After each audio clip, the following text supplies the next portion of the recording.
This is Business Decoded podcast with Ronnie Spellman. An informal chats with top business moguls as they share their stories of failure and success in a fun and relaxed way. Get entertained, educated, and unlock the secrets to success.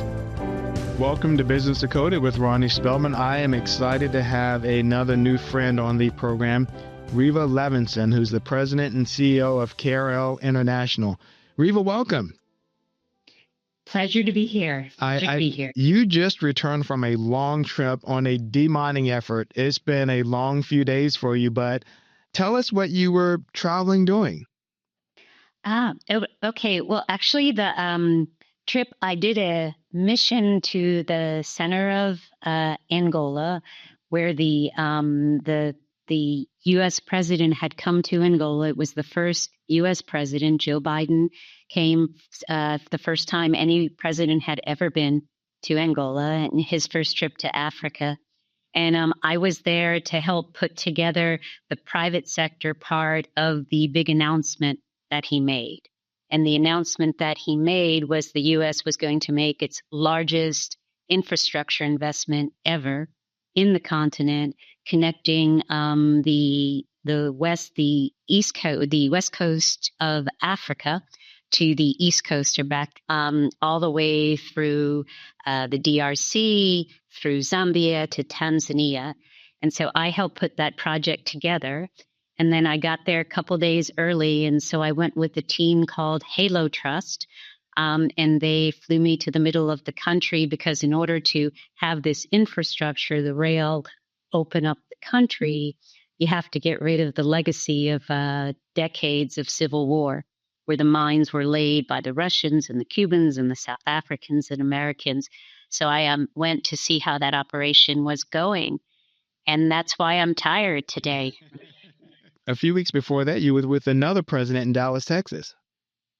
I was. That's right. I was trying to meet you, Ronnie. I was in Dallas, Texas at the George Bush Presidential Center to bring a former president, Ellen Johnson Sirleaf, who was the former president of Liberia, to meet President George Bush and Laura Bush. President Bush was responsible for stabilizing Liberia way back in 2003 and creating the conditions for elections. And so it was her 86th birthday, and she wanted to see him. And I, again, am her longtime advisor, part of my story, so I was able to do that. So it's been kind of a magical run for me, and from October through now.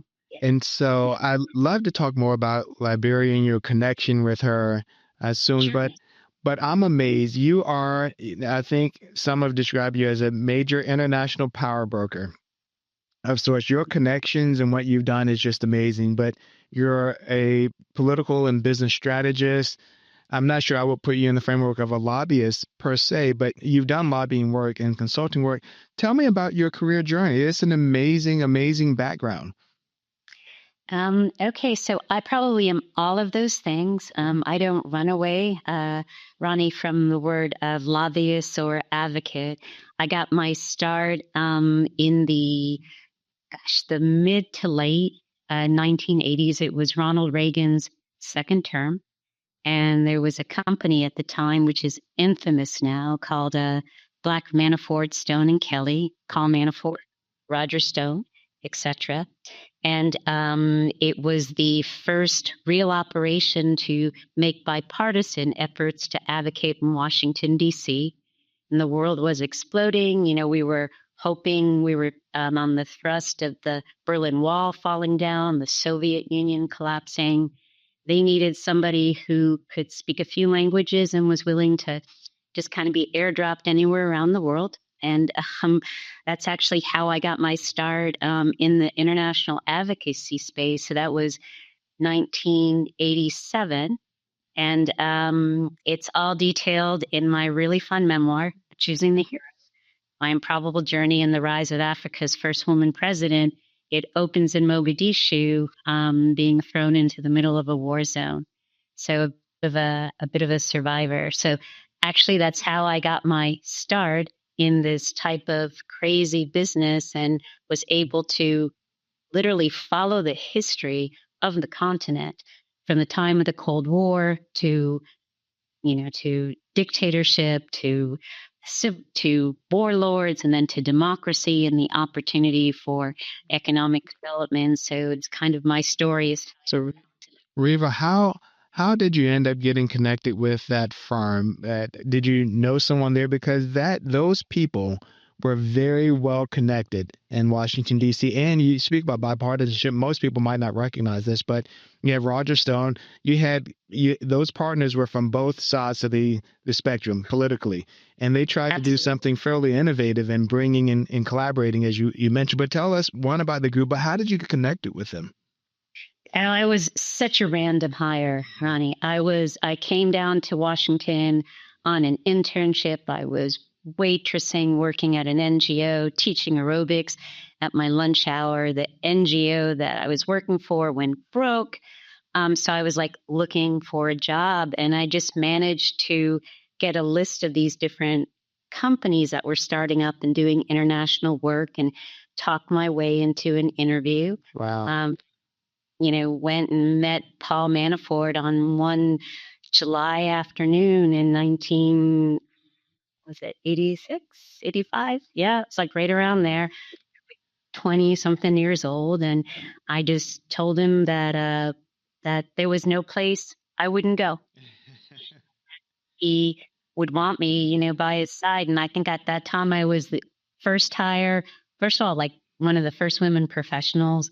I was the first one who had like no political connections or government, kind of the, random person who just got into the space and just, had a front row ticket to history. So it's incredible. I know you said you're the first employee. You said you're the first employee, but getting No, not the first employee. I was the second professional woman who was hired. Gotcha. Everyone else was like kind of the secretary pool and stuff like that. It was that time. And that's incredible, though. Even more incredible, given that you were so young and not already in the business. To convince them to make that hire is just amazing. Yeah, it was chutzpah, as my grandmother would say. I love it. I love it. It was chutzpah. And so what languages do you speak? You mentioned, I guess that was an asset as well, that you spoke multiple languages. No, do you know, it was, I spoke, obviously, English is my first language. I spoke Spanish and French, and I knew that the company had just brought in some major Latin American leaders, one from Peru.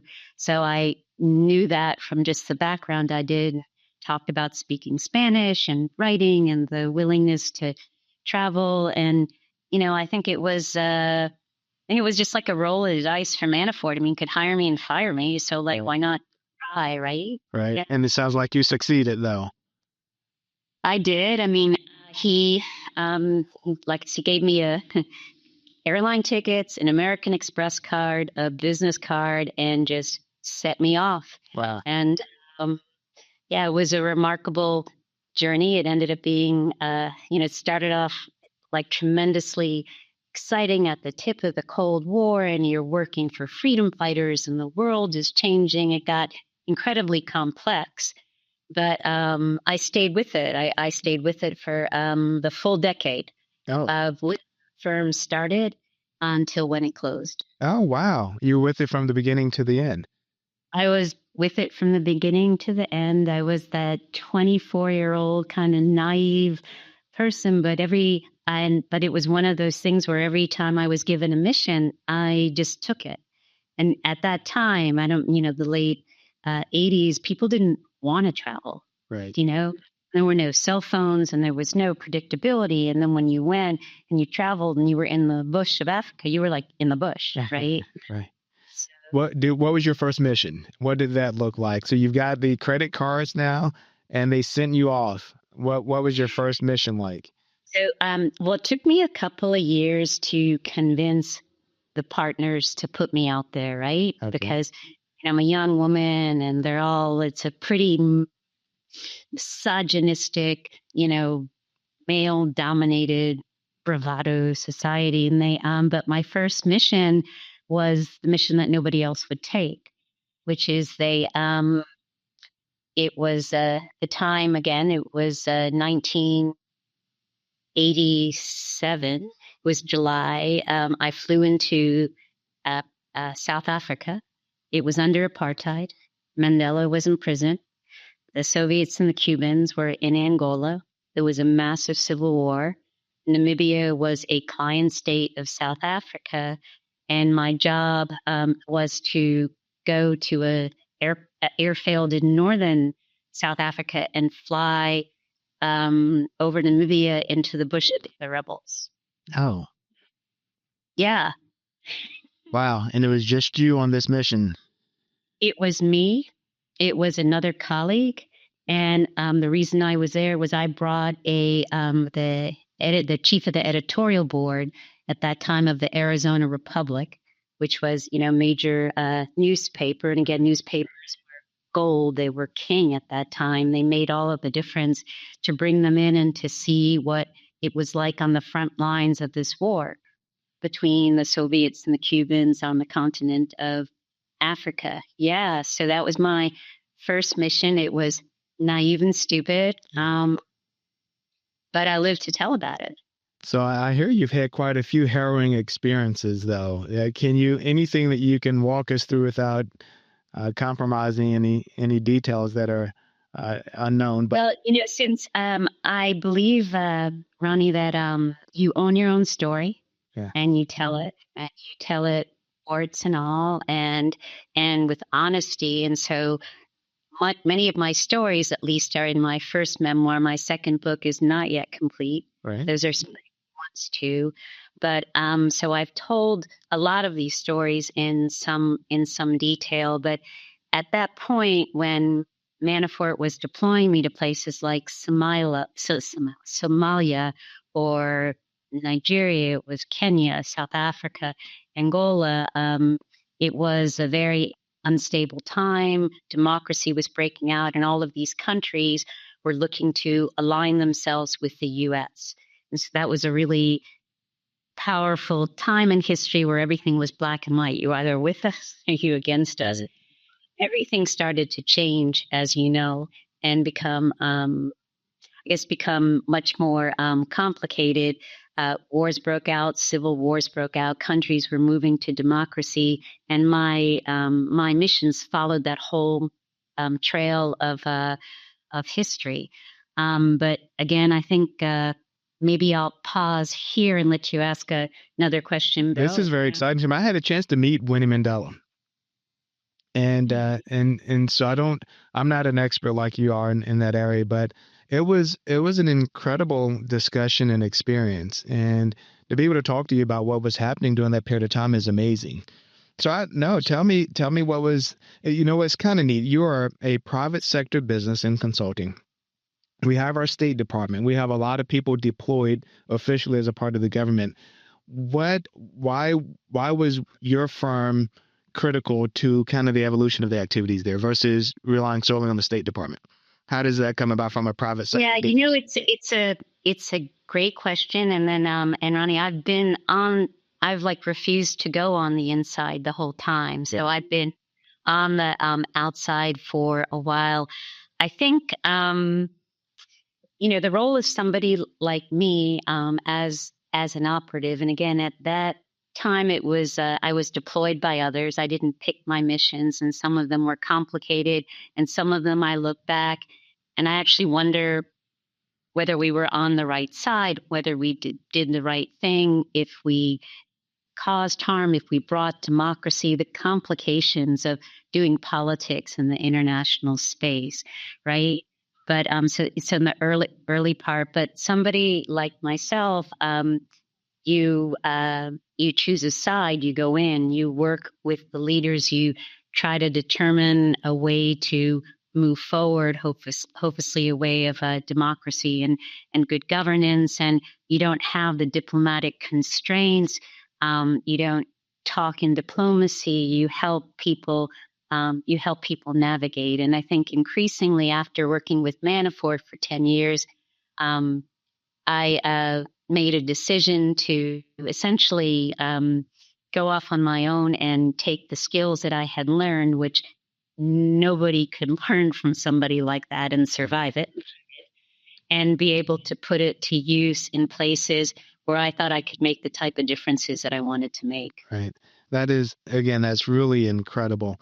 If you had to, and I want to go back to some of what you're doing from a business perspective, but if you had to guide a young person today that is interested in international relations of some kind, international studies, international relations, State Department work, or some other relevant, what would you tell them about that journey and how to build a career in that space, whether in the private sector consulting side like you or in the government side? Um, I would say that, you need to get in the space. You and I talked about this earlier about you wanting your children to understand what's happening in the world and to experience it and to have that perspective. And I guess what I would say is that living in a bubble and just seeing things from afar, or when you go, just doing the hotel and the meetings and not having an understanding of what's going on and being able to communicate at the ground level versus always communicating at this executive high level. I think the key to being able to deliver and operate in that space is having that type of experience. And so whether you're a business person or a diplomat or you're somebody in the NGO space, you have to be able to integrate and understand the ground game. And I think that's what makes one have the most rich experiences, but at the same time be able to contribute to the type of problem solving that is responsible if you're like an American, whether it's a business sector or whether you're in diplomacy. And, I've been doing this stuff for a while. Like I said, I'm a survivor. I'm going to share something with you at some point. But the greatest compliment that I get when I travel, even as recently as Ghana, is that somebody will say, well, you're a big person, you're a CEO, and you've written a book and all this, but you carry yourself like a little person. You're like a person who just, you know, walks and engages with people at their level. And I think that's one of the things that I take away from, all of the things that I do. At some point, I wanted to pause, but I did want to let you know how I got to Ellen, because I think that I don't want to leave anyone dangling with Manafort, because um, that would be not a reflection of the journey that I went on. So I would like to talk about that. Yeah, please. Yeah. So I told you how I started in the field. Like you said, it's like bipartisanship. The democracy is breaking out. You're with these high flyers, political people plugged in, operating at a presidential level, whether it's with James Baker or at that time, the foreign minister, Shevard Nazi. And so you're on this incredible ride, and you're not really thinking about everything that's happening. You're just in the space. And after a while, I was saying it was a pretty tough space to absorb, because things happened, and the person who you were supporting, maybe they really shouldn't be where you were, Right. or the effort that you were trying to, stabilize and bring peace had turned back to war, or the situations you found yourself in were not the situations you could own and be proud of, right? And so there was a moment in 1995 when I was still with the firm, and I was on the opposite side of the table with a woman named Ellen Johnson Sirleaf, at that time a Liberian exile who had already been put in jail, nearly raped, and was at the UN looking at coming home and taking on the presidency and getting rid of the rule of warlords. And I think that was my pivot moment in my life, where I kind of realized that this is what Africa could be. Right. And this is the type of person that I could support. And meeting her changed me, and her meeting me changed her, because she didn't have anyone who wanted to fight for her or believed in her. And I tell with. So real quick, with her, you met her here in the States. I met her in 1996. Okay. 1996. She was working at the United Nations in exile as the senior diplomat for Africa. Gotcha. Because she's U.S. educated, but was born over in Liberia, and then was working here in the U.S. At the UN when you met her. Correct. She was very committed to Liberia. She was educated in the United States. She went back to Liberia to participate in government. And then she was essentially targeted as somebody who was undermining and too critical of the dictatorship. And she had to leave country and to go into exile. And rather than continue to live a life of riches and retirement, she wanted to come home. And she wanted to fight the warlords. And Liberia has a complex, we talked about this too, history, as you know. It was essentially established by freed American slaves. It's had a complex history of those who came from America, those who were indigenous, and that created a lot of instability and a lot of actors that came in and out. So long story, I met this woman, and I believed that she was something special and she was going to bring change to Africa. And time goes on, and I stuck with it for a while. We stabilized the country, brought in American and African troops, ran an election, and she became the first woman to lead an African nation and become president. And I was her advisor.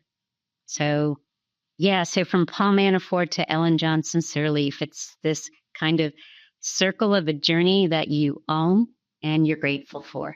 And so Liberia is an interesting place, and you and I discussed this as well. I don't think many Americans realize that freed American slaves went to Liberia.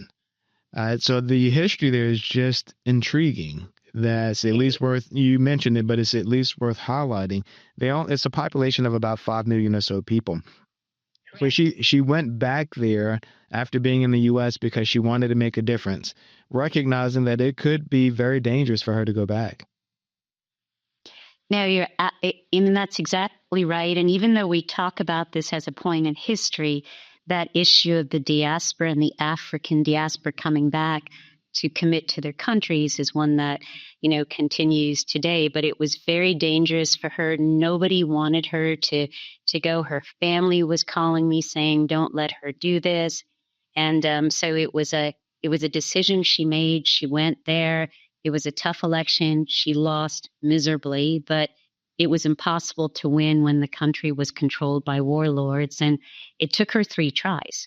Wow. And I stuck with her those 3 tries. And then it just shows you, the journey one goes on and the resilience that you have to have, and that real leadership can change a nation.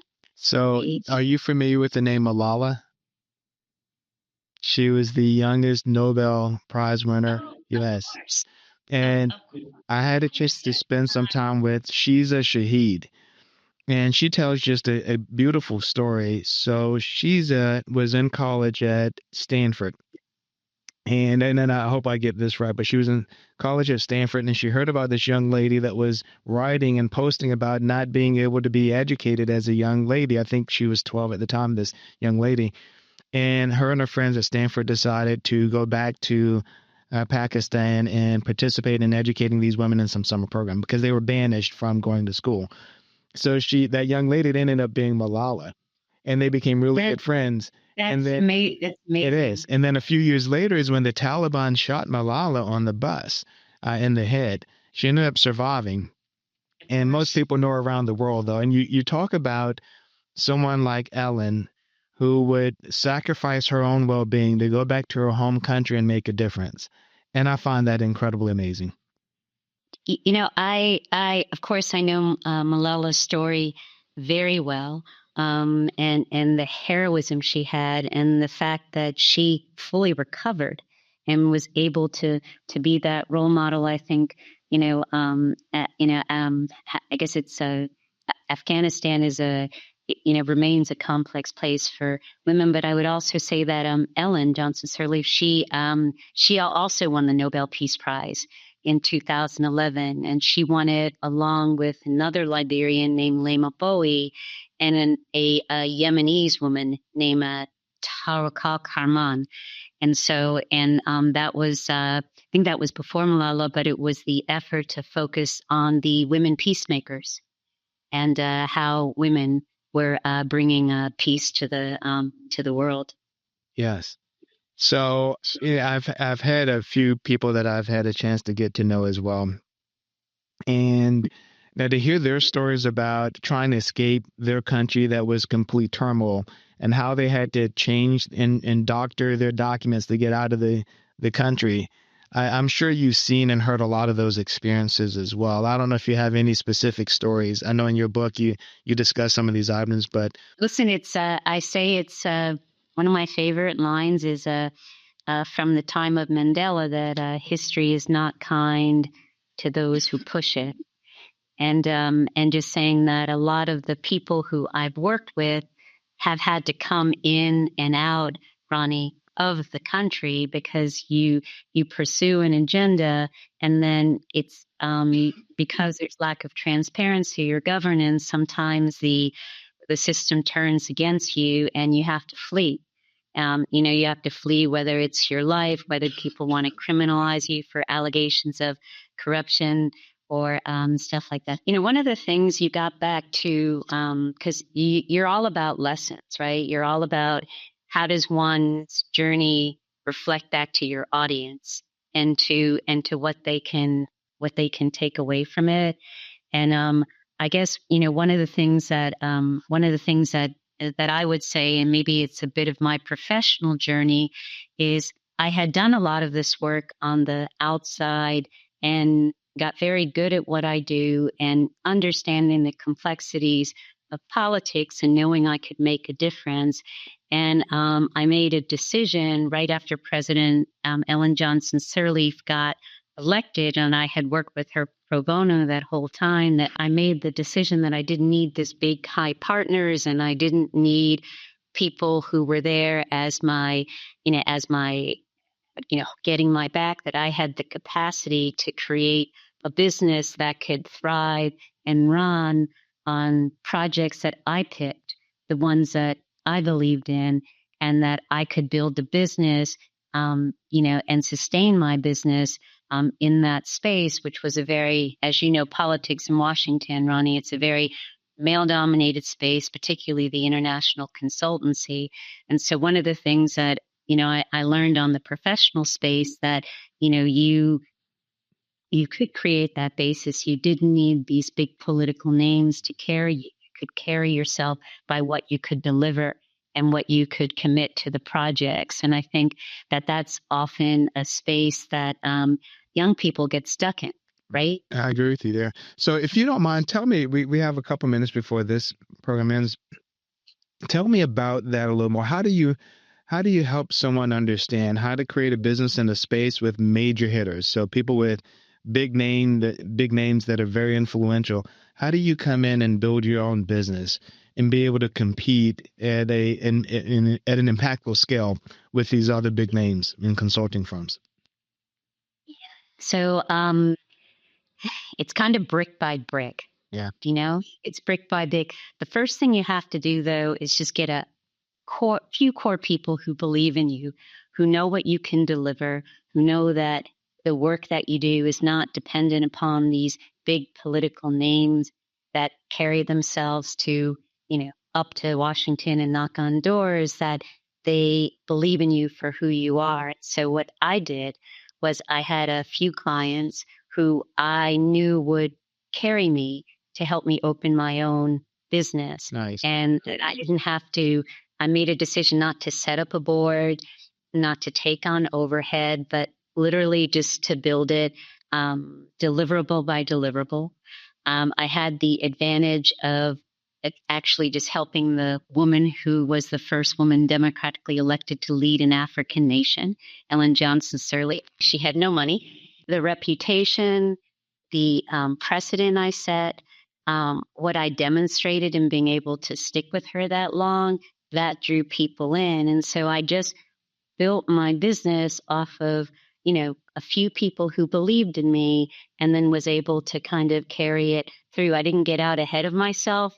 I didn't build infrastructure that I couldn't carry. I didn't make a board of people who I had to report to, because the last thing I wanted to do was report to another board of like all men, who told me I was lucky to have a seat at the table. And I guess the one thing I would say, though, which is maybe different from the businesses that you speak with, is that I don't have this big ambition to have this like massive business that churns and churns and churns.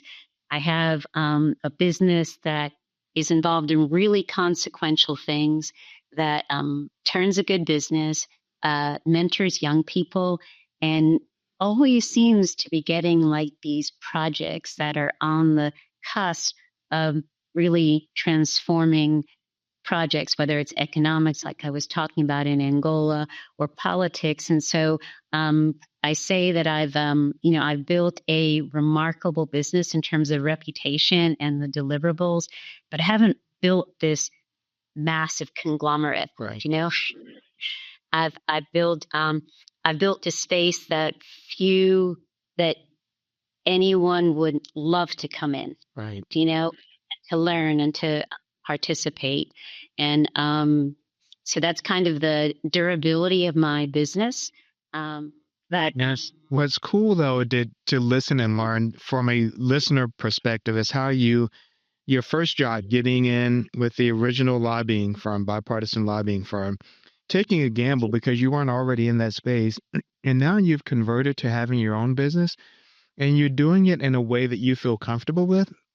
You didn't have a huge investment. You're having to do this, like you mentioned, brick by brick.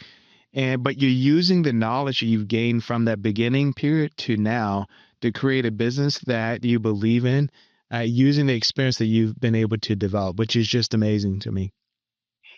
You know what? I'm really grateful for that. I struggle because I don't have this former title, and I'm not like this operative, and I'm kind of this like petite woman competing with very robust men in that space. But one of the things that I did for myself, but ended up transforming my place in the business, was I decided to tell my story. Do you know that I had the whole time been working and supporting other people and other people's story? And I decided that I wanted to tell my story and write a memoir and just give people a sense of who I was and the journey that I went on. And I do think I did that 10 years ago.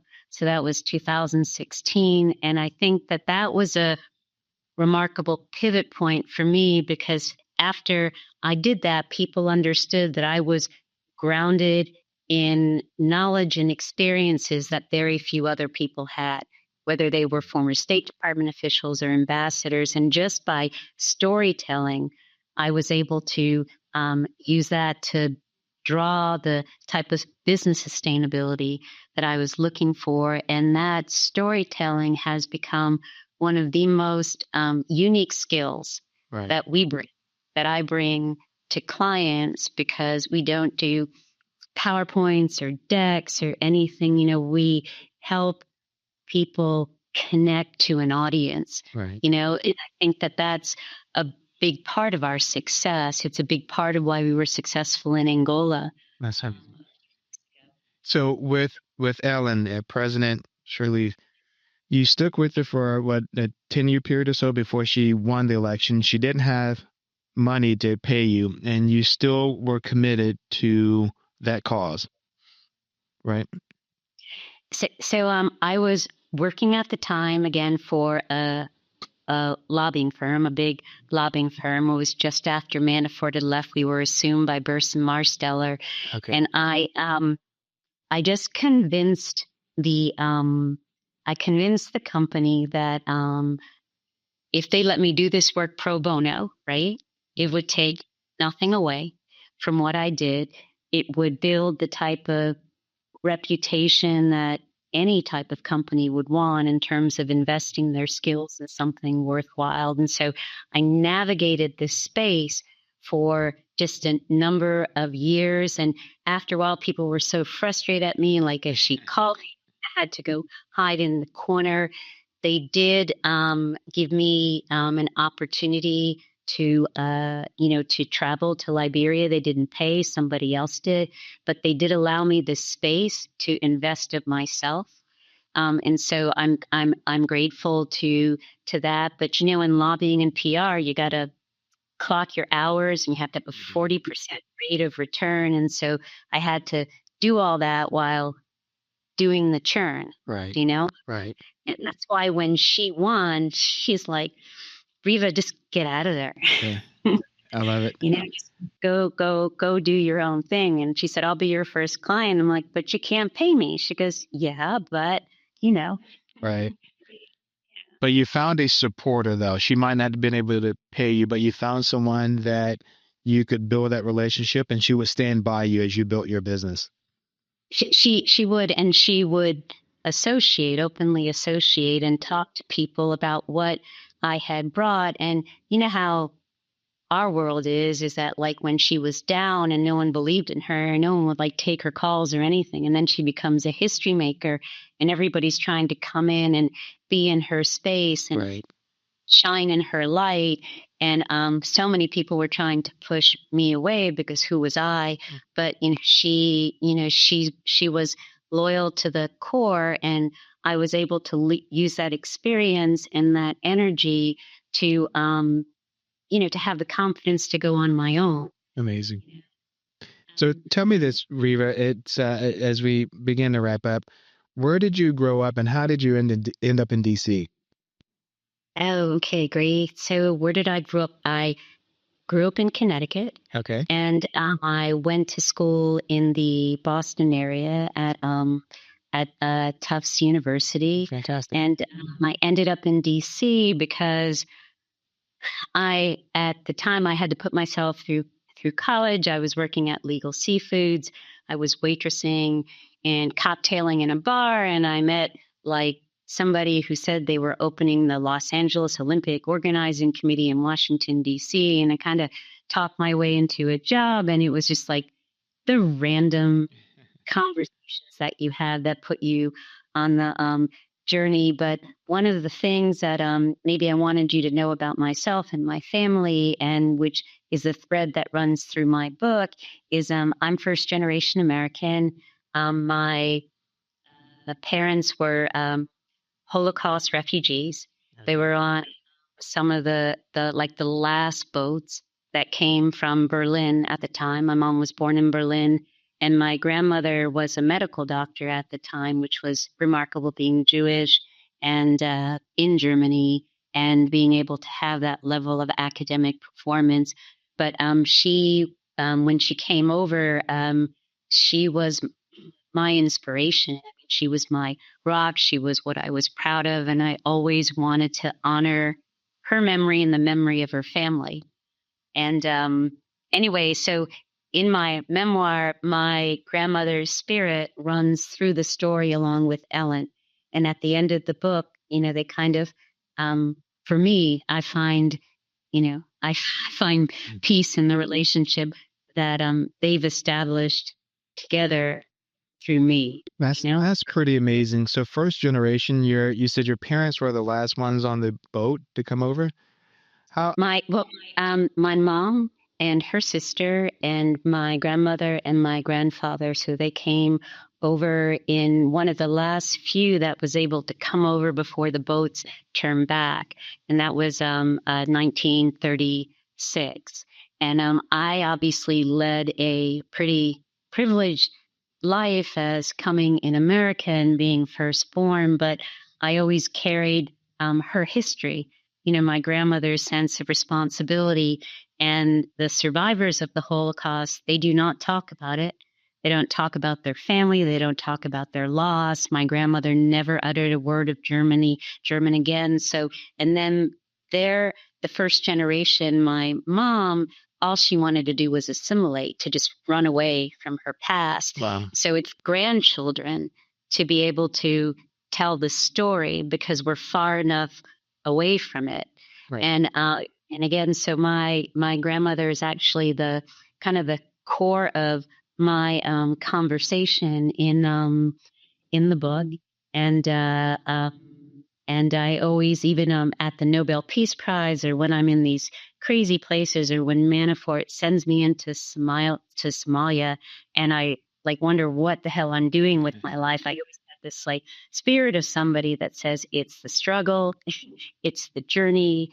You were meant to contribute. You can't be hard on yourself. You can't judge yourself. You just have to have that sense of stability that you're being directed to somewhere with purpose.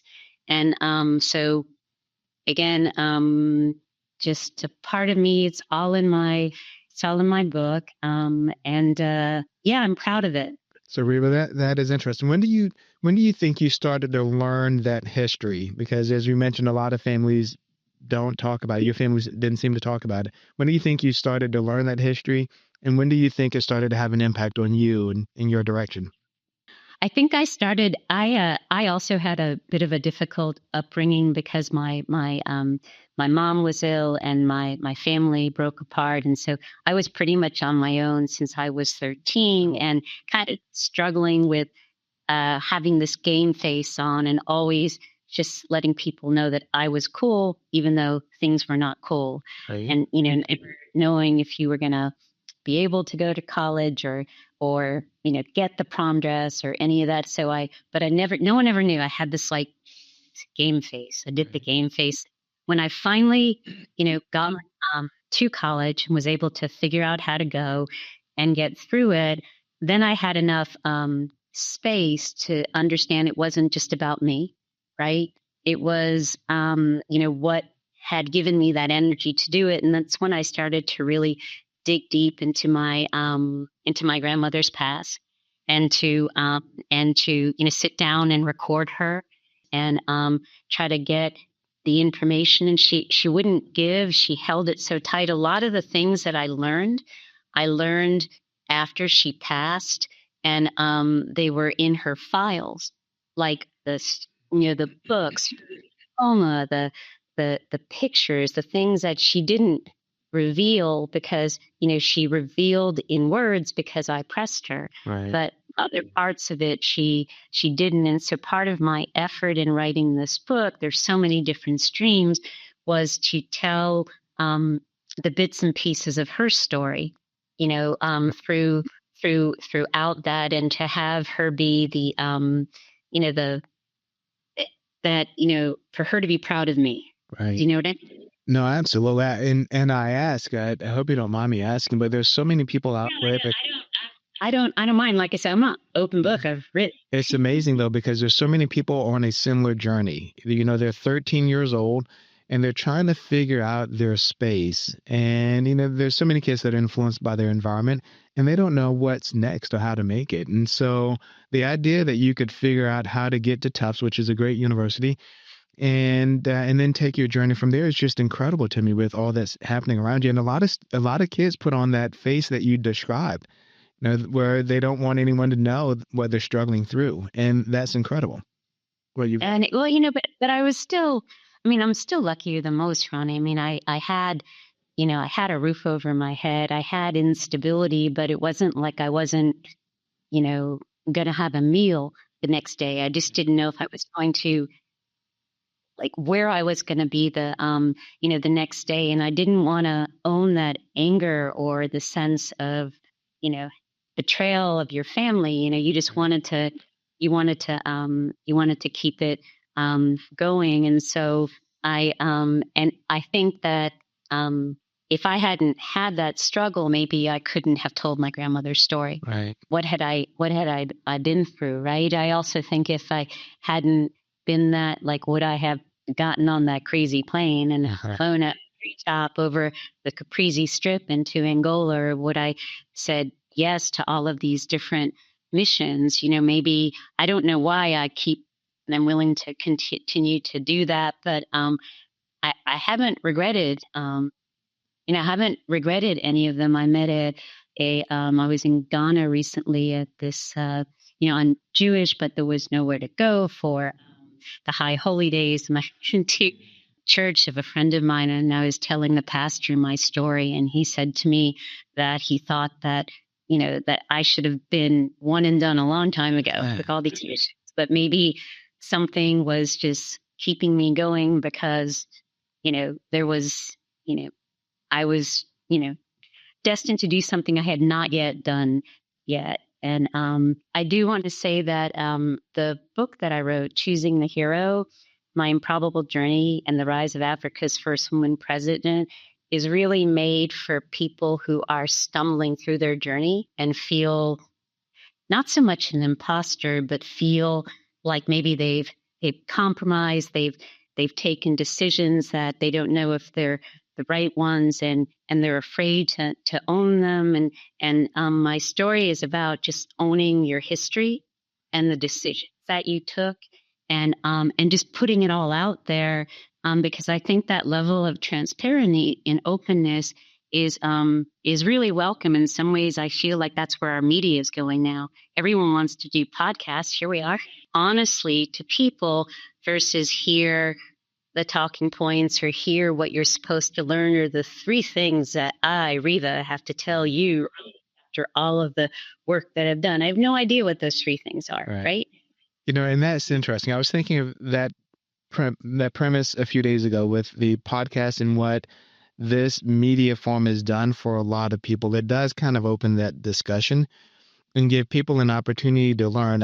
We could go and create a program that lists the top 5 business items you should take, or top 5 business steps.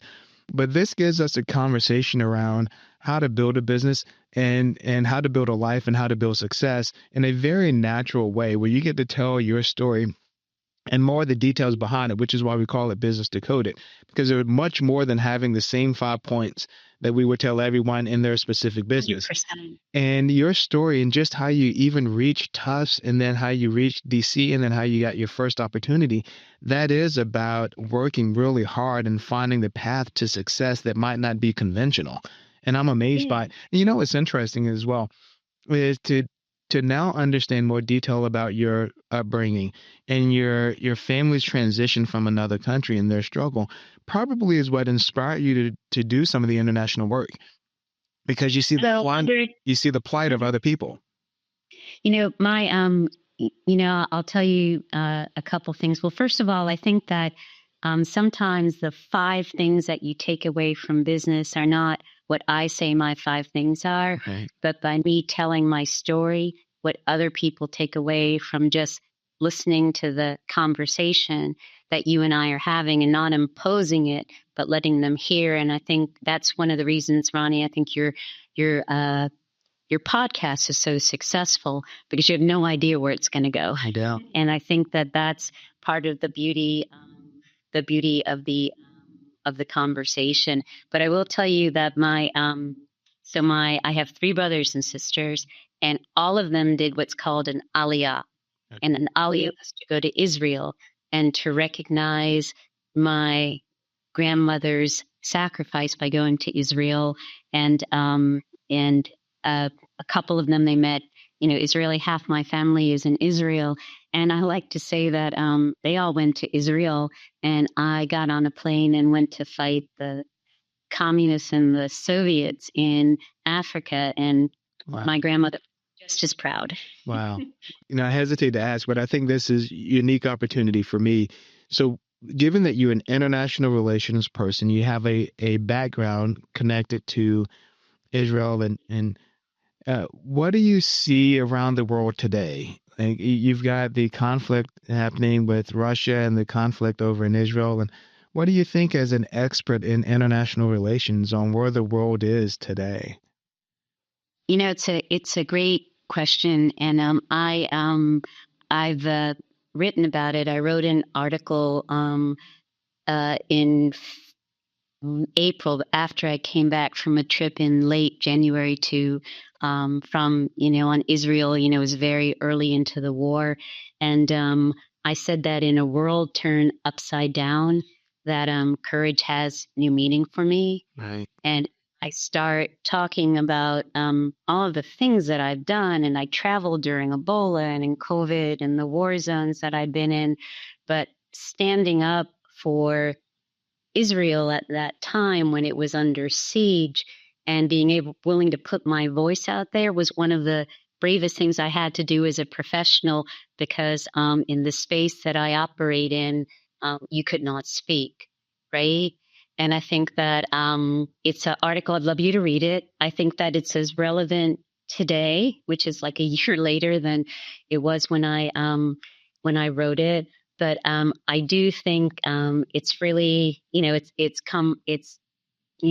a very complex space. I do believe that the unchecked power of Iran with its proxies and Hamas, what's happening in Lebanon and everywhere else, was something that created that destabilization. But we'll see where it goes. I think also in Ukraine and Russia. I think the same thing, but I have to be bipartisan. Right. I understand. It was a really tough time because I've done rights and issues all over Africa. That's my marquee. I help women in Africa assume position, and none of the people who were supporting women in Africa were willing to talk about the women who were raped and murdered in Israel. And that was a very difficult thing for me to have people who I had championed and worked with just not want to say anything. So, what's interesting is I was supposed to attend an event with Ambassador Michael Oren,